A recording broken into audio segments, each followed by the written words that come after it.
Hey guys, so I'm going to start a top 5 series pretty much based on each role, and every time I tend to see these videos on YouTube or people look them up, they tend to take so long to get the point across, or like they're showing gameplay of it, whereas I tend to just want to know which champions are the best to get higher up elo and then go play rather than sitting watching the video the whole time. Bear with me because it will be a bit difficult for me to navigate the new client because I've just not used it that much, but I'll get started anyway. So at number 5 I have Nami. Obviously, I feel there's two things that make the support champions like this OP at the moment. In terms of the masteries, I think especially this one, Greenfather's Gift, like poke from the bush. If you keep moving and weaving in and out of the bush against, say, melee champions like Leona, Braum, anything, it does so much damage, especially on champions like Nami, Zyra, and Karma able to proc it repeatedly. Also, the other thing that I would say make these type of champs OP is how well Redemption synergizes with them and how much extra healing it gives them. So yeah, I would say Nami at number 5, and obviously we're using more like utility type masteries for Nami. So we have at number 4 is actually a mage type champion. It's the only one in this list unless you would class Karma as a mage type champion, but I tend to play her more utility. With Zyra, I think it's more the fact that she is able to get so much damage done. Like when I see at the end of the game, like total damage done, the support Zyras tend to often be more than a lot of the other champions, even maybe sometimes more than mid laners, depending on how well the person plays in the game. For masteries, I think Zyra is just one of the main different ones. Like if I swap them around a bit, people tend to play her two ways. They either go down this route where they're using Deathfire Touch, or they stick with these AP masteries just because they give us such a boost in damage early on, and then they can go for either precision or the intelligence, whichever one you want, and then use Thunderlords. This is more bursty and this is more damage like over time, say, to use on the tankier champions, and this is if you're trying to one-shot.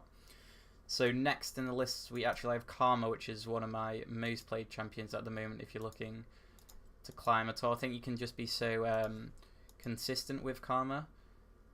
I think she's actually listed under the mages. Yeah, you can just be so consistent in lane, and pretty much with that Greenfather's Gift mastery that I highlighted, you can 2v1 a lot of lanes if you're obviously well developed in this. This is what also won the champions that people tend to pick if they don't play support a lot and they give them fill. I think it's mostly Karma and Janna they go for, but I'll show you my Karma masteries, which is the exact same as the Nami ones really. I think almost every single champion I tend to go for the blue starting item, the Frost Queen's Claim one, and then go into Redemption straight away, and then I'll probably build like Mikhail's just because the extra shields and healing, say, Karma and Nami benefit from, just seem pretty ridiculous at the moment, especially being with this patch Courage of the Colossus got nerfed, even though I thought the melee type champions, like apart from Thresh, which was synergized really well with Courage of the Colossus, I thought they weren't that great at support with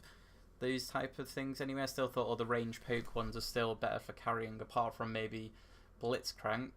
Maybe say Poppy and top lane and everything was quite OP with Courage, but it seems like melee supports again aren't going to be great especially for these first few patches unless there's massive drastic changes. But we actually do have a melee one next in Blitzcrank, purely just because he's such a game changer, and loads of people are playing, say, Twitch at the moment, who's be seen as the most OP marksman, and also Jin, and it's just so simple to pull either of those, and then pretty much a massive significant part of the damage is taken away.